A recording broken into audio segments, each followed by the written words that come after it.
하겠습니다. 오늘 호세아서 두 번째 시간으로 은혜의 때라는 제목으로 하나님 말씀 나누겠습니다.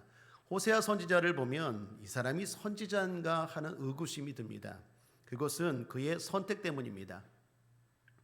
그가 한 여인을 선택하여 결혼했죠. 그런데 그가 선택한 여인은 어떤 여인이었습니까? 아주 음란한 여인이었습니다. 이름이 고멜인데 행실이 아주 방탕했습니다. 여러분, 어떻게 성도도 아닌 주의 종이, 하나님의 종이 그런 여인과 결혼할 수 있을까요? 결혼은 인생에서 가장 중요한 선택 아닙니까? 그런데 어찌 하나님의 종이 그런 선택을 했을까 하는 생각이 듭니다. 이 사람이 과연 말씀을 아는 사람인가? 아니면 하나님의 종 맞나? 아니면 호세아 그 사람도 음란한 사람 아닌가 하는 생각이 들게 합니다. 이는 저와 여러분뿐만 아닙니다. 호세아 당시에 함께 살았던 북이스라엘 백성들도 마찬가지였을 것입니다. 아니, 어떻게 저런 사람이 하나님의 종이야? 저런 아내를 두고 저런 자녀를 둔 사람이 어떻게 목회를 하고 말씀을 전해? 이런 생각이 들 수 있죠. 그런데 그런 호세아에게 말씀이 임했다라는 것입니다. 그 사건으로 말미암아 모든 의심이 사라지게 되어버립니다. 누구도 호세아의 선지자됨을 의심하는 사람이 없게 되었다라는 것입니다. 뿐만 아니라 호세아가 음란한 여인과 결혼한 것도 호세아가 선택해서 호세아가 원해서가 아니라 하나님의 명령이었다라는 것도 알게 되었다라는 것입니다. 그러므로 신앙생활에 있어서 말씀이 임하는 것이 대단히 중요합니다. 여러분, 사무엘 시대 때도 그랬습니다. 사무엘은 어린 아이였습니다. 그리고 당시 엘리라는 사람이 제사장이었습니다. 그런데 둘의 차이가 극명했습니다. 엘리는 하나님의 말씀을 듣지 못했습니다. 그리고 사무엘에게 하나님의 말씀이 임했습니다. 뿐만 아니라 사무엘은 하나님과 교제가 가능했습니다. 성경 사무엘상 3장 2절에서 4절을 한번 함께 읽어볼까요? 시작. 엘리의 눈이 점점 어두워 가서 잘 보지 못하는 그때에 그가 자기 처소에 누웠고 하나님의 등불은 아직 꺼지지 아니하였으며 사무엘은 하나님의 궤에 있는 여호와의 전 안에 누웠더니 여호와께서 사무엘을 부르시는지라 그가 대답하되 내가 여기 있나이다 하고. 여러분, 이것은 암시하는 의미가 대단히 많죠. 제사장인 엘리는 눈이 어두웠대요. 나이가 많아서 눈이 어두운 것도 맞지만 영안이 영적으로 어두워졌다라는 거예요. 그래서 아직 등불이 켜져 있는데, 아직 예배 시간인데, 아직 기도가 끝나지 않았는데 제사장은 자기 집에서 누웠고 어린 사무엘은 어디에서? 하나님의 전 안에서 누워 있었대요. 그런데 누구에게 말씀이 임합니까? 제사장 엘리가 아니라 어린 사무엘에게 하나님의 말씀이 임합니다. 그리고 그 시대에 하나님의 종으로, 하나님의 도구로 엘리라는 제사장이 아니라 이 어린 사무엘이 쓰임받게 되더라라는 것입니다. 사랑하는 여러분, 말씀이 임한다는 것은 이만큼 대단히 중요하다라는 것입니다. 그렇다면 오늘날 말씀이 임한다는 것은 어떤 의미일까요? 오늘날 우리에게 어떻게 적용할 수 있을까요? 그것은 성경을 통해 하나님의 음성을 들을 수 있다라는 것입니다. 성경을 묵상함으로 또는 설교를 통해서 하나님의 음성이, 하나님의 말씀이 나에게 부딪히는 게 있다라는 거예요. 저는 늘 여러분과 강조하는 말씀이 있죠. 하나님은 살아계십니다. 하나님은 죽은 하나님이 아닙니다. 그래서 항상 말씀하십니다.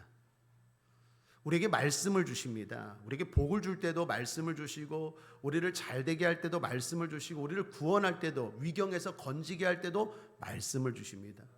우리가 갖고 있는 성경, 경전 종교잖아요. 구약 신약 말씀 아닙니까? 천지 창조할 때도 말씀으로 창조하셨잖아요. 살아계신 하나님 하면 곧 말씀하시는 하나님이에요.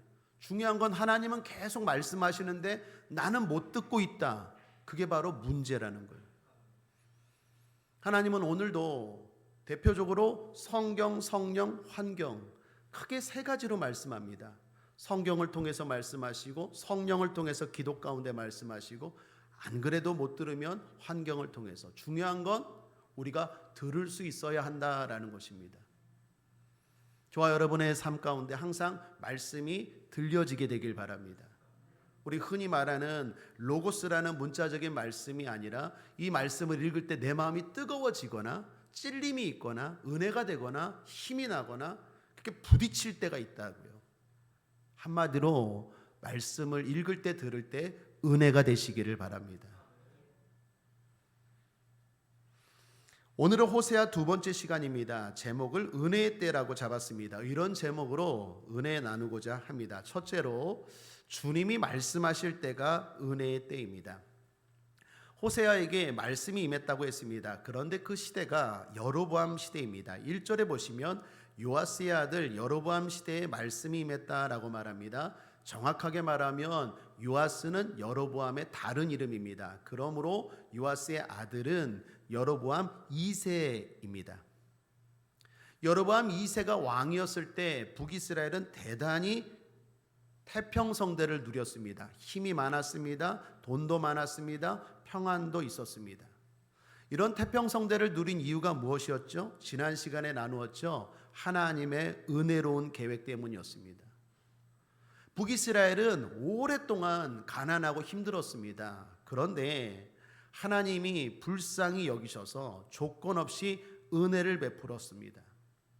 의도는 있었습니다. 내가 이렇게 복을 주면, 내가 이렇게 저들을 건져주면, 내가 저렇게 오랫동안 가난하고 힘들게 사는 사람들을 태평성대 부유하게 해주면 이들이 나를 잘 섬기겠지. 나에게 예배하고 나를 의지하고 하나님의 백성답게 살겠지. 신앙생활 잘하겠지. 그러면 내가 계속 더 복을 주어야지. 그것이 하나님의 마음이었어요. 그런데 하나님의 예상은 빗나갔어요. 북이스라엘을 하나님이 복 주어서 태평성대가 되었더니 그나마 있었던 약한 신앙마저도 버려버렸어요. 돈 없고 힘 없을 때는 죄를 지어도 작은 죄를 지었는데 돈이 있고 힘이 있으니까 죄를 지어도 담대하게 지어요. 하나님이 어땠을까요? 하나님이 큰 상처를 받았어요. 하나님이 마음이 아프셨어요. 그래서 하신 말씀이에요. 2절을 보면 이렇게 말씀하시죠. 여호와께서 비로소 호세아로 말씀하시니라. 이것은 의역입니다. 원뜻은 오랫동안 침묵하시다가 드디어 입을 여셨다라는 말이에요. 오랫동안 침묵하셨어요. 왜 침묵하셨습니까? 화가 난 거예요. 그런데 여기서 주목할 것은 하나님은 누구에게 말씀하셨습니까? 이스라엘 백성들이 아니라 호세아입니다. 호세아에게 말합니다. 음란한 아내를 취하라고 말합니다. 이 말씀도 좀 이상합니다. 일단 당시에 이스라엘 사회에 음란한 여인, 이게 해석이 좀 여러 가지인데 직업적으로 몸을 파는 여인이라고 합시다. 이런 음란한 여인이 이스라엘 사회에 있을 수가 없어요. 법적으로, 율법적으로. 왜냐하면 지금 이란에서도, 이란인가요? 좀 여자들이 몸을 드러내고 하면 난리가 나죠. 당시 이스라엘 사회에서 음란한 여인이다 하면 법이 있습니다. 율법에 레위기에 돌로 쳐 죽입니다. 그러니까 음란한 여인이 있을 수 없어요. 그런데 비공식적으로 음란하지 않은 여인을 찾기 힘든 때가 이때였습니다. 왜 그랬을까요? 좀 설명을 드리면 가나안 땅에 도착해서 바알의 풍년 제사 때문입니다. 여러분, 이스라엘은 원래 알다시피 유목민족이었어요. 애굽에서 나와서 가나안 땅까지 광야를 계속 이렇게 양치고 이동하는 유목민족이었는데 이들이 가나안 땅에 도착해서 삶의 패턴이 바뀌었어요. 어떻게? 농경사회로. 그전에는 계속 이동하면서 살았는데 텐트 가지고 치고 이동하면서 살았는데 이제 가나안 땅에 도착해서는 정착해서 집을 짓고 농사를 지으며 살게 되었어요. 그런데 문제는 뭡니까? 농사를 지어본 적이 없어요. 그러니까 가나안 땅에 원래 살던 사람들한테 농사를 배웠겠죠? 그러니까 농사 기술만 배운 게 아니라 그들의 의식까지도 배웠어요. 그들의 의식이 뭔데요? 농사에는 1년에 2번 비가 내리는 게 중요한데 성경에 보면 이른 비와 늦은 비 들어보셨죠? 그때마다 비가 관건입니다. 그런데 가나안 사람들은 이 비를 주관하는 신이 바알이라고 생각했어요. 그들에게 내려오는 신화가 있는데 바알이라는 신이 이 비를 주관하는 신인데 그 바알을 잘 보여야 한다라는 거예요. 문제는 그 바알이 지하의 죽음의 신과 싸우다가 죽었다라는 거예요. 그런데 이 죽은 신이 1년에 한 번씩 다시 살아나는데 그 여동생이라는 그 신과 함께 성관계를 할 때 살아난다는 거예요. 참 강단에서 설명하기가 참 나쁘고 이게 우리나라 단군 신화 있죠. 곰이 마늘을 먹어서 사람이 됐다. 이런 것처럼 이 사람들에게도 이런 신화가 있다고요. 신화가. 그래서 결국에 그들의 제사, 이방 나라의 제사를 보면 모두가 다 음란한 거예요. 요즘 이단과 사이비도 보면 음란하잖아요. 뭐 합동 결혼식을 하고 막 통일교 같은 거 보십시오. 하여튼 다 똑같아요. 역사적으로. 그래서 항상 그들의 의식이라는 게 예배라는 게 항상 신전에 여사제들이 있고 그 예배 드리는 게 다 음란했어요. 근데 이스라엘 백성들이 농사 기술만 배운 게 아니라 그 모든 것들까지도 다 따라한 거예요. 그러면서 생각하기를 하나님은 광야의 하나님이고 가나안 땅에서 농사를 지으려면 바알을 섬겨야 돼. 뭐 이런 식으로 생각했어요. 하나님은 농사는 안 돼. 그러니까 이거는 어차피 농사를 위한 거야 해서 그 당시 때 법적으로 겉으로는 다 깨끗했지만 실제적으로는 음란하지 않은 여인을 오히려 찾기 힘들 정도로 음란한 상황이었습니다. 그런 상황에서 하나님은 어땠을까요? 화가 나셨죠. 그래서 호세아라는 선지자에게 말씀하신 것입니다. 비로소. 그 말은 호세아 선지자를 통해서 이제 뭔가 행동하시겠다라는 뜻이에요. 그러므로 사랑하는 여러분, 여기 첫 번째로 우리에게 주시는 메시지가 있습니다. 하나님이 침묵하실 때가 아니라 말씀하실 때가 은혜인 줄 믿습니다. 우리 엄마 아빠도 화나면 말 안 하잖아요. 하나님도 똑같아요. 하나님이 계속 말씀하실 때가 은혜의 때입니다. 뿐만 아니라 행동이 아니라 말씀으로 하실 때가 은혜의 때인 줄 믿습니다. 또 하나 주목할 것은요, 하나님이 호세아에게 말씀하시는 내용을 보십시오. 2절을 다시 보시면 여호와께서 비로소 호세아로 말씀하시니라. 여호와께서 호세아에게 이르시되 너는 가서 음란한 아내를 취하여 음란한 자식들을 낳으라. 이거 보여주는 거거든요, 행동으로. 그런데 이 나라가 여호와를 떠나 크게 행음함이니라. 여기서 주목할 것은 이 나라라고 말합니다.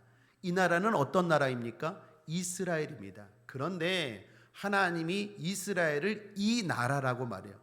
이게 뭐가 문제입니까, 목사님? 그러는데 대단히 중요한 의미가 있어요. 하나님은 항상 이스라엘을 내 나라 내 백성이라고 말해요. 하나님이 내 나라 내 백성이라고 말하지 이 나라라고 말하는 것은 하나님이 지금 엄청 화가 나셨다라는 거예요. 여러분, 이거는요, 성경 옛날 과거의 모세 시대 때도 그랬어요. 모세가 시내산에 올라가서 하나님 앞에 십계명 받을 때 밑에 있던 이스라엘 백성들이 금송아지를 섬기고 우상 숭배했죠. 그때도 하나님이 화가 나셨죠. 그때 하나님이 하신 말씀 한번 들어보실래요? 출애굽기 32장 7절입니다. 함께 읽겠습니다. 시작. 여호와께서 모세에게 이르시되 너는 내려가라. 내가 애굽 땅에서 인도하여 낸 내 백성이 부패하였도다. 나의 백성이 아니라 모세 내 백성이 부패하였대요. 하나님은 화가 나면 내 자식 아니야. 벌써 이거 엄청 화가 났다라는 거예요. 호세아에게 지금 하는 이 나라도 마찬가지. 이 나라가 아니, 항상 하나님은 이스라엘을 말할 때 내 나라 내 백성이라고 말하는데 하나님이 이렇게 말할 때는요, 엄청 화가 났다라는 거예요. 그러므로 정리하면 첫 번째, 하나님이 침묵하시는 것이 아니라 말씀하실 때가 은혜의 때인 줄 믿습니다. 행동하실 때가 아니라 말씀하실 때가 은혜의 때인 줄 믿습니다. 이 나라 다른 백성 그렇게 거리를 두고 말하는 게 아니라 내 백성 내 나라라고 말할 때가 은혜의 때인 줄 믿습니다. 둘째로 예수님의 사랑을 받을 때가 은혜의 때입니다. 여러분, 호세아라는 이름의 뜻은 무슨 의미일까요? 바로 구원자입니다. 한번 중요하니까 따라할까요? 구원자. 그게 바로 호세아의 뜻입니다. 여러분, 구원자는 누구이십니까? 예수님이시죠. 그러므로 호세아는요, 바로 예수님을 예표하는 사람입니다. 이름만이 아닙니다. 그의 사역도 바로 예수님을 예표해요. 호세아가 한 사역이 뭡니까? 음란한 아내를 끊임없이 사랑하는 거예요. 도망가면 또 데리고 오고 또 방탕하면 그래도 끊임없이 사랑하는 게 호세아의 사역이에요. 그게 하나님의 명령이었어요. 여러분, 예수님과 우리와의 관계가 그렇지 않습니까? 예수님이 우리를 얼마나 사랑하십니까? 끝까지 사랑하시는 줄 믿습니다. 그렇다고 우리가 잘합니까? 잘하지 못하잖아요. 그럼에도 불구하고 끊임없이 우리를 사랑하는 예수님, 바로 호세아가 예수님을 예표하는 겁니다. 몇 가지 또 다른 증거를 대자면 아버지의 이름을 보아도 그렇습니다. 지난 시간에 살펴보았듯이 호세아를 소개할 때 어떻게 소개합니까? 아버지 이름만 밝히죠. 아버지 이름이 무엇이죠? 잘 들으셨네. 부엘이에요, 부엘이. 자, 부엘이라는 뜻의 이름은 뭘까요? 솟아나는 샘물이라는 뜻이에요. 뭐라고요? 솟아나는 샘물. 이게 왜 의미가 있습니까? 예수님이 요한복음 4장에 수가성 여인을 만나 이야기할 때 갈급한 여인이었죠. 남편을 5번이나 바꾸었던 여인이었죠. 그렇게 삶의 만족감을 모르고 공허하게 허무하게 살았던 그 우물가의 수가성 여인을 만나서 주님이 하신 말씀이죠. 네 삶이 참 허무하고 공허하지, 나를 믿으면, 나를 만나면, 나와 함께하면 영원히 목마르지 않을 거야 라고 말하면서 하신 말씀입니다. 뭐라고 소개합니까? 요한복음 4장 14절에 내가 주는 물을 먹는 자는 영원히 목마르지 아니하리니 나의 주는 물은 그 속에서 영생하도록 솟아나는 샘물이 되리라. 이게 부엘이에요. 구약성경과 신약성경이 대단히 의미가 있죠. 일관되게 상징되고 연결되는 게 많죠. 호세아는 예수님을 예표합니다. 하나만 더 보죠. 호세아를 소개할 때 남쪽 왕들을 많이 언급하고 있습니다. 1절을 다시 보시면 남쪽 이스라엘의 왕들 우시야, 요담, 아하스, 히스기야가 왕일 때에 호세아에게 말씀이 임했다고 소개합니다. 그리고 북쪽 이스라엘의 왕은 누구만 소개합니까? 여로보암, 요아스의 아들 여로보암 2세만 소개합니다. 자, 그렇다면 여러분 질문합니다. 북쪽 이스라엘의 왕은 여로보암 2세밖에 없었을까요? 호세아가 선지자로 활동할 때, 하나님의 말씀이 임하고 선지자로 활동할 때 여로보암 2세만 왕이었고 다른 왕들은 없었을까요? 아니요. 남쪽 이스라엘의 우시야, 요담, 아하스, 히스기야가 남쪽 유다의 왕이었을 때 북쪽 이스라엘에도요, 여로보암만이 아니라 스가랴, 살룸, 무나헴, 부가히야, 베가 이런 왕들이요 역사서에 보면 분명히 있었어요. 그런데 왜 성경은 오늘 호세아서는 호세아를 소개할 때 남쪽 왕들은 4명이나 다 소개하면서 자신이 직접 활동했던 북쪽 왕들은 1명만 소개할까요? 그게 뭐 중요합니까? 중요해요. 지금 호세아서 1절을 통해서 2절을 통해서 우리에게 주시는 메시지가 많은데 그렇게 소개하는 이유는 표면적인 이유는 2가지인데 하나는 북이스라엘의 왕들 중에서 여로보암 위세만 정통성을 가지고 있어요. 나머지 아까 얘기했던 스가랴, 살룸, 무나헴, 부가히야, 베가는요 왕족이 아니라 반란을 일으켜서 왕이 된 사람들이에요. 그러니까 이게 혈통적으로 왕이 아니라 신하가 반란을 일으켜서 왕 죽이고 빼앗은 왕들이에요. 그런 왕들은 쓰지 않은 거예요. 이름을 쓰지 않는 거예요. 의도적으로. 왜요? 지금 정통성을 말하는 거예요. 여로보암까지는요, 왕의 아들이에요. 그 아버지 요아스도 왕이었고 여로보암 2세도 왕이었어요. 근데 안 쓰는 거예요. 남쪽 왕들은 왜 이렇게 많이 언급할까요? 이것도 마찬가지로 정통성이에요. 여러분, 남쪽 왕들을 통해서 누가 옵니까? 모르시네. 예수님이 누구의 계보로 오죠? 다윗의 계보로 오잖아요. 다윗이 남쪽 왕이에요. 여러분, 이렇게 생각하시면 돼요. 이스라엘이 솔로몬 이후에 갈라지죠. 두 나라로, 우리나라처럼 남한 북한으로 갈라지죠. 그때 두 나라로 갈라질 때 남쪽은 정통성이 이어져요. 근데 북쪽은 정통성이 없는 나라예요. 그래서 남쪽 남유다가 중요해요. 예수님이 남쪽 이 정통성이라는 게 되게 중요하거든요. 우리 조선 사회나 고려 사회에서도 이게 정통성이 중요하잖아요. 우리 서로 말할 때 그 뼈대에 무슨 집안인가 이렇게 사위들 이렇게 인사드리러 가면 무슨 문가인가, 조상은 누구인가 이런 거 묻잖아요. 성경도 마찬가지입니다. 갑자기 예수님이 어디서 툭 튀어나온 게 아니라 이 정통성이 중요해요. 그래서 신약 성경 마태복음 보면 족보 얘기 나오잖아요. 족보. 왜요? 예수님이 그냥 어디서 툭 튀어나온 게 아니라는 거예요. 다 구약에서부터 그 이전부터 말씀하시던 분이 메시아라는 거예요. 이 정통성이라는 게 중요한데 바로 그 정통성이 북쪽이 아니라 남쪽 유다를 통해서 이렇게 흘러가거든요.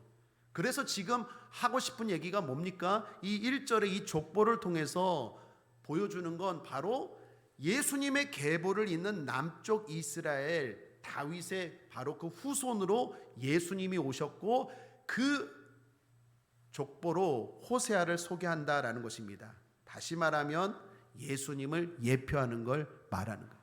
자, 결국 종합해 보면 호세아 이름도 구원자, 호세아의 사역을 보아도 그렇고 호세아 아버지의 이름도 그렇고 호세아를 소개하는 족보 왕들의 모습도 그렇고 이 모든 걸 통해서 지금 성경이 말하는 게 뭡니까? 호세아를 통해서 예수님의 사역을 보여주는 거예요. 그러므로 사랑하는 여러분, 예수님의 사역을 사랑을 받을 때가 은혜의 때인 줄 믿습니다. 예수님은 오늘도 우리를 사랑하십니다. 그리고 말씀하시고 축복하시죠. 물론 호세아처럼 보여주고 드러나진 않아요. 그러나 오늘날 호세아처럼 예수님은 우리를 사랑하셔서 말씀하시는데 어떻게 말씀하십니까? 성령을 통해서. 그러므로 여러분, 성령을 통해서 말씀이 들려지고 깨달아지고 성령의 은혜가 임할 때 그때가 바로 은혜의 때인 줄 믿습니다. 세상 사람들은 말씀을 들어도요 찔림이 없어요. 왜요? 자기 양심이 화인 맞았다고 표현합니다. 디모데전서 4장 2절에 보면 자기 양심이 화인 맞아서 외식함으로 거짓말하는 자들이라 라고 말해요. 세상 사람들은 아무리 말씀을 전하고 당신이 죄인입니다, 우리가 죄인입니다 하면 콧방귀 껴요. 찔림이 없어요. 내가 왜 죄인이냐? 도리어 화를 내고 반문합니다. 왜 그렇습니까? 이유가 뭡니까? 성령이 없기 때문에 그래요. 예수님의 영인 성령이 있는 저와 여러분은 예수가 구세주로 믿어질 뿐만 아니라 말씀이 들릴 때 찔림이 있어요. 여러분에게 찔림이 있습니까? 저는 목사임에도 불구하고 말씀을 읽을 때마다 엄청 찔림이 있어요. 왜 그럴까요? 제가 많은 죄를 지어서라기보다도 성령이 함께 하시기 때문에 찔림이 있어요.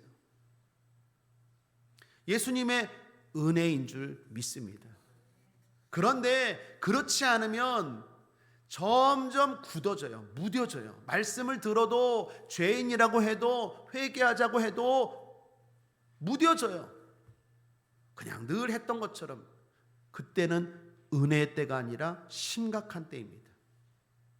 사도행전 2장 37, 38절을 보십시오. 초대교회 때 사도들이 말씀을 전할 때의 반응입니다. 저희가 이 말을 듣고, 이 말이 뭡니까? 설교였어요. 마음에 찔려 베드로와 다른 사도들에게 물어가로되 형제들아 우리가 어찌할꼬 하거늘. 한번 따라할까요? 우리가 어찌할꼬. 베드로가 가로되 너희가 회개하여 각각 예수 그리스도의 이름으로 세례를 받고 죄 사함을 얻으라. 그리하면 성령을 선물로 받으리니. 말씀을 들을 때 내가 어찌할꼬 라는 게 있다면 여러분 은혜의 때입니다.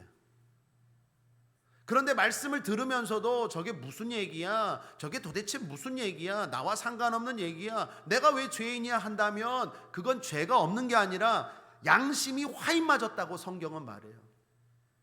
이 굳어진 거예요. 바로 왕처럼, 애굽의 왕 바로 왕처럼 강팍해진 거예요.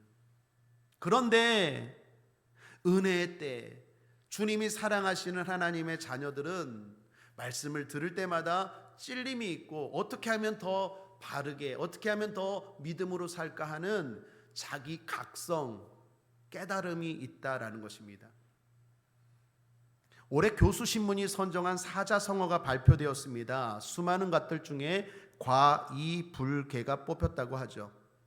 여러 가지가 제시되었지만 여주대학교 교수님이 제시한 과이불개가 뽑혔대요. 참고로 2000년대부터 교수님들, 전국의 사립대학 교수님들 또 국립대학 교수님들, 수많은 교수님들이 서로 하나씩 올 한 해를 돌아보는 사자성어를 내고 그 중에서 서로 투표를 해서 하나의 사자성어를 뽑아서 발표하는 것입니다. 어찌 보면 이 시대를 통찰하는 가장 지성인들이 내놓는 사자성어이기 때문에 꼭 발표될 때마다 언론에서 언급하고 사람들이 귀 기울여 듣습니다.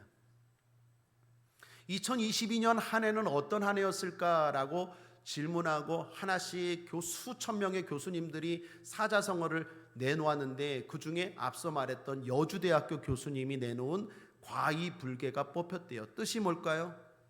잘못을 하고도 돌이키지 못하는 것.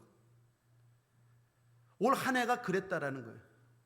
세월호 참사가 있었는데 누구 하나 책임지는 사람 없고 고치지 못하고 돌이키지 못해서 또 다른 이태원 참사가 벌어지고 정치권을 보고 여기를 봐도 도대체 잘못을 해놓고 고치지 않아서 계속 그 악순환이 반복되고 있다라는 것이 교수님들의 생각이고 의견이라는 거예요.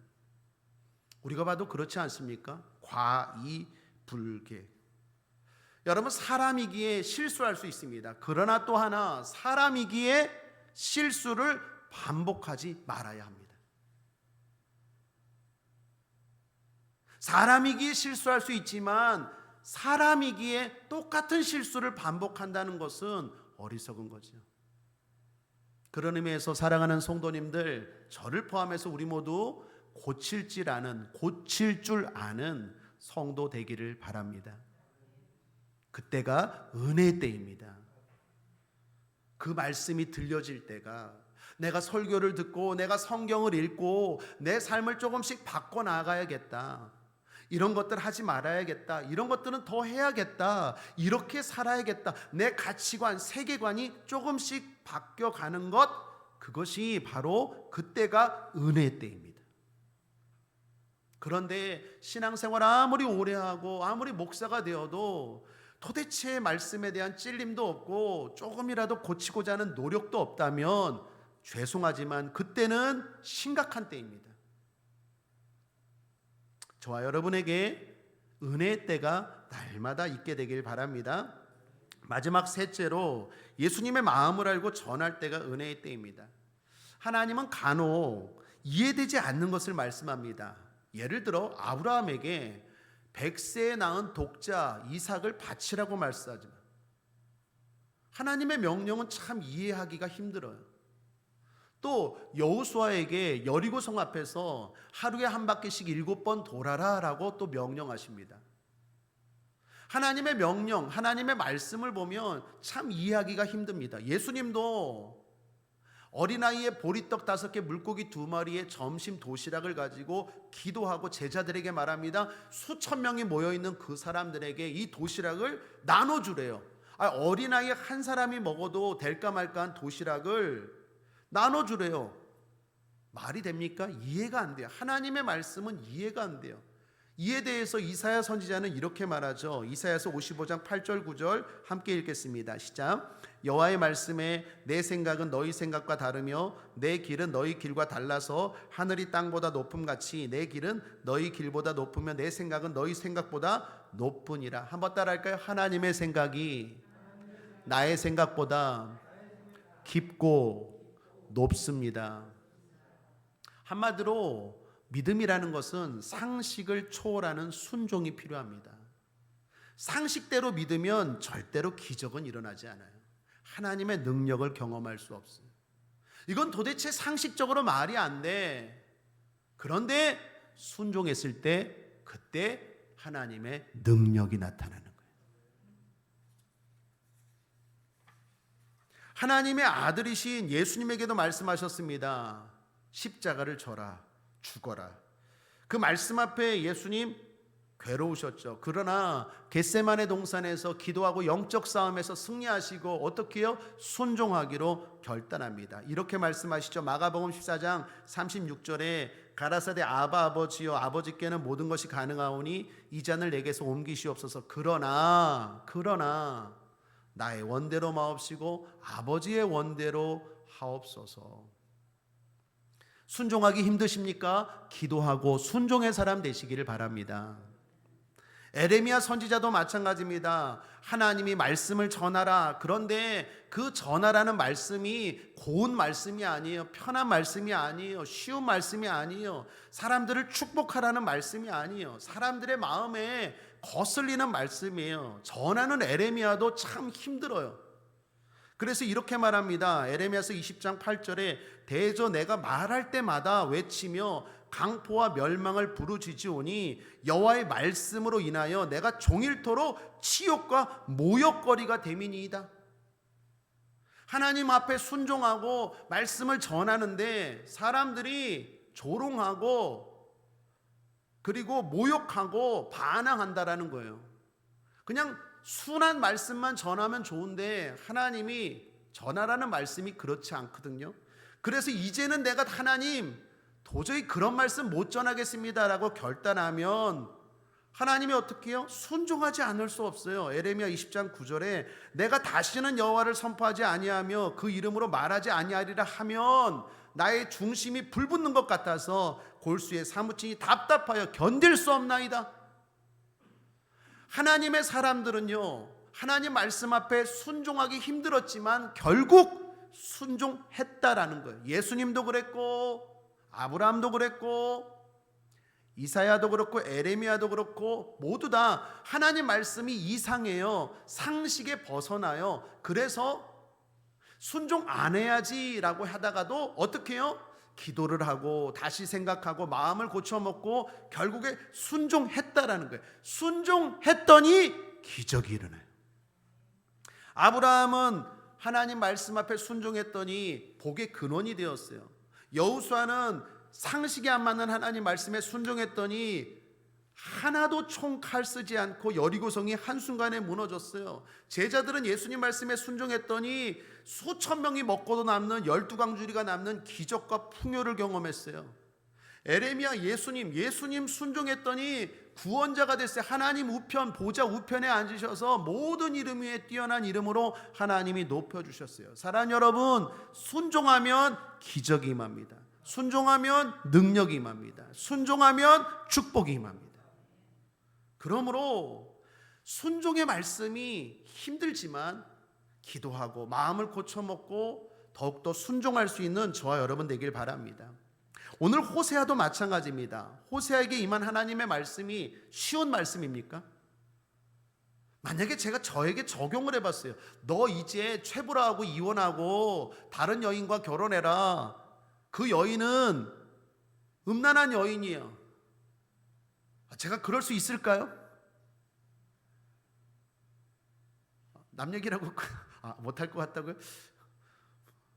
못할 것 같아요.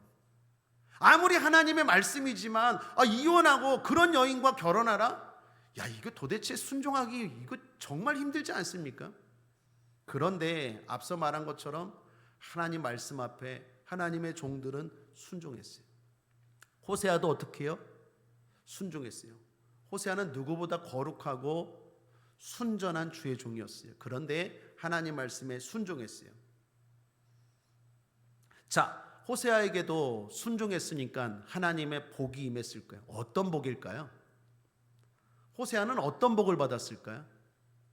호세아서에는 안 나와요. 아마도 천국에서 큰 상급과 면류관이 있었을 거라고 생각해요. 그런데 호세아에게 임한 가장 큰 축복이 뭘까요? 하나님의 마음입니다. 호세아가 하나님 말씀에 순종하고 나서 어떤 복을 받았을까요? 하나님의 애끓는 마음을 느꼈어요. 아, 하나님이 나를 이렇게 사랑하는구나. 하나님이 인간을 이렇게 사랑하는구나. 내가 이 순종을 통해서 이 고멜이라는 정말로 음란하고 말 안 듣는 이 아내를 사랑하는 마음이 하나님의 마음이구나. 하나님의 마음을 알게 되었어요. 사랑하는 여러분, 하나님의 마음을 알게 되는 것이 가장 큰 복 중의 복인 줄 믿습니다. 우리 여자들 애를 낳으면 엄마의 마음을 이해한다면서요? 하나님의 마음을 아는 것보다 더 큰 은혜가 어디 있겠습니까? 하나님이 네가 이제 내 마음을 알겠지, 하나님이 나를 동역자로 생각해 주는 것보다 더 큰 은혜가 어디 있겠냐고요. 오늘날도 마찬가지입니다. 그래서 호세아처럼 주님의 마음을 알고 복음을 전할 때가 은혜의 때인 줄 믿습니다. 우리가 전도할 때마다 하나님이 나에게 이랬겠구나, 저렇게 교회 안 나오는 저 사람을 보면서 하나님이 나를 이렇게 사랑했겠구나, 내가 저렇게 말 안 들을 때 하나님의 마음이 이런 마음이었겠구나 라는 것들을 느끼잖아요. 그게 바로 복 중의 복인 줄 믿습니다. 그러므로 결론입니다. 지금이 은혜의 때입니다. 지금 저와 여러분에게 하나님이 말씀하고 계십니다. 더욱이 내 백성이라고 말씀합니다. 은혜입니다. 그분의 놀라운 사랑을 경험하고 있습니다. 은혜입니다. 그분의 은혜로 말미암아 말씀에 순종하여 복음 전파의 사명을 감당하고 있습니다. 은혜입니다. 전도할 수 있는 것 은혜입니다. 하나님의 동역자로 사는 것 은혜입니다. 그러므로 끝으로 저와 여러분 다짐합시다. 한번 따라할까요? 하나님의 은혜를 헛되이 받지 맙시다. 지금이 은혜의 때인 줄 믿습니다. 아멘. 기도하겠습니다. 하나님 아버지, 은혜의 때가 어떤 때인지 오늘 호세아 말씀을 통해서 돌아보게 하시니 감사합니다. 돌아보니 지금이 은혜의 때입니다. 하나님의 말씀, 하나님이 침묵하지 않고 끊임없이 말씀하시는 바로 지금이 은혜의 때입니다. 하나님이 우리를 사랑하시는 바로 지금이, 예수님을 통해서, 성령을 통해서 우리를 사랑하시고 찌르시는 지금이 은혜의 때입니다. 무엇보다도 하나님의 마음을 알고 전도하고 봉사하는 지금이 바로 은혜의 때입니다. 이 은혜의 때를, 이 은혜를 헛되이 받지 않는 우리 모두 되게 하여 주옵소서. 감사드리며 예수님의 이름으로 축복하고 기도했습니다. 아멘.